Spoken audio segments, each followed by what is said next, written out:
Oregon. Okay, as you saw from the title, this is a video on alternatives to campfires. Okay, so most of this stuff is if you've been on the trail all day and you're tired, you don't want to gather firewood for a fire. These are great alternatives. Some of these do require gathering some supplies, but for the most part, it's really simple. It's a lot different than like gathering firewood, which after a long day on the trail or on the water, you really don't want to spend a couple hours looking for firewood. So anyway, so this is the alternatives to having a campfire and cooking.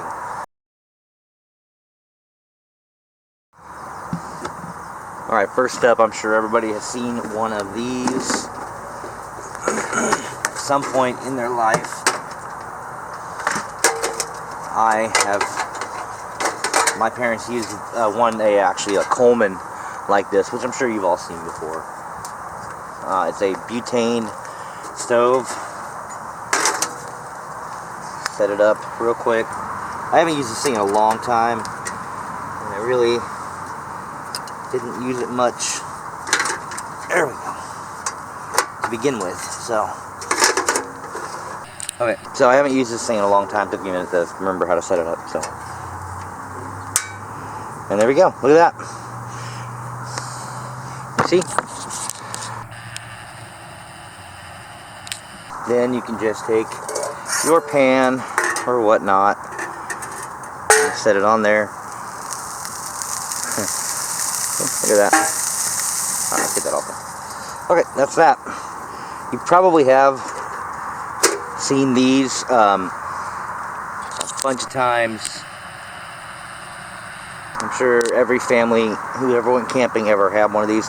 Something like this. Coleman probably has the most popular one, the old green stainless steel one. So that's that one.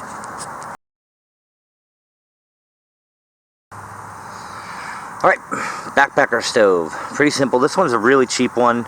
You can get much better qualities than this one. It is bulky. You do have to carry around fuel with you. But if you're on your canoe and you want to carry a ton of fuel, carry a ton of fuel.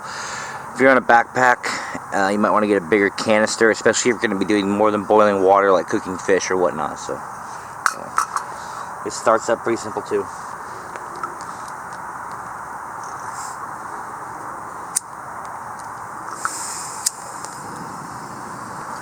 And frying pan up top.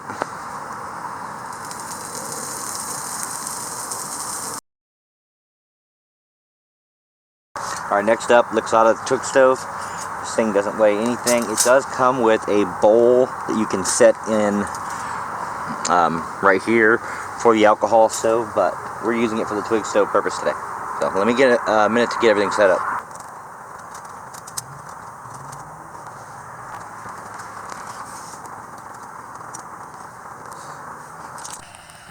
Okay, so this does get pretty hot.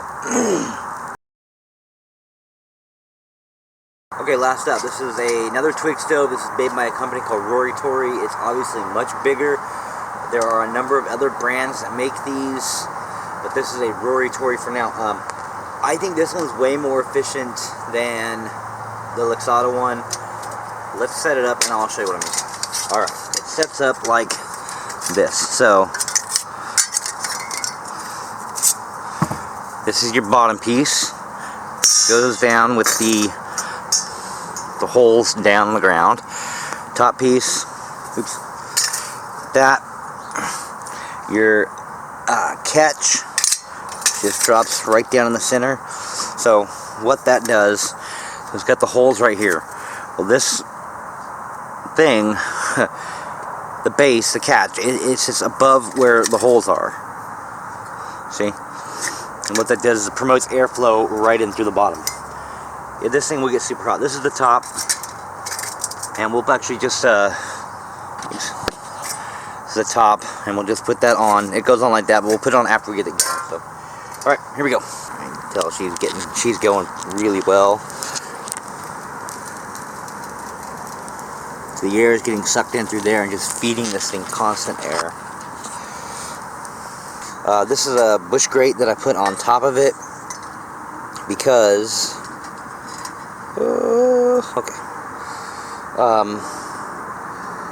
that It's got these 3 prongs, and it's kind of a balancing act.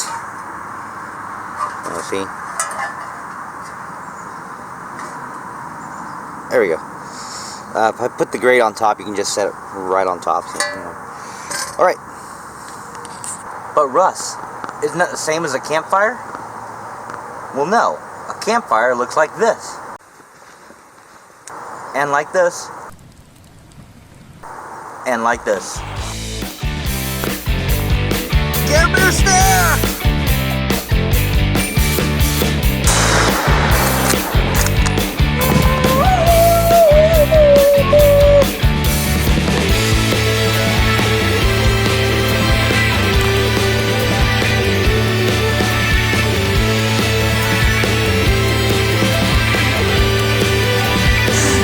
Hey, those are trails. Finally.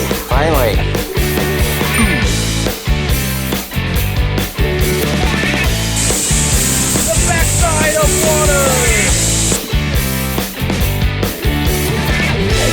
I want a nice round handle that I can really get my hand around. Kind of like a handle.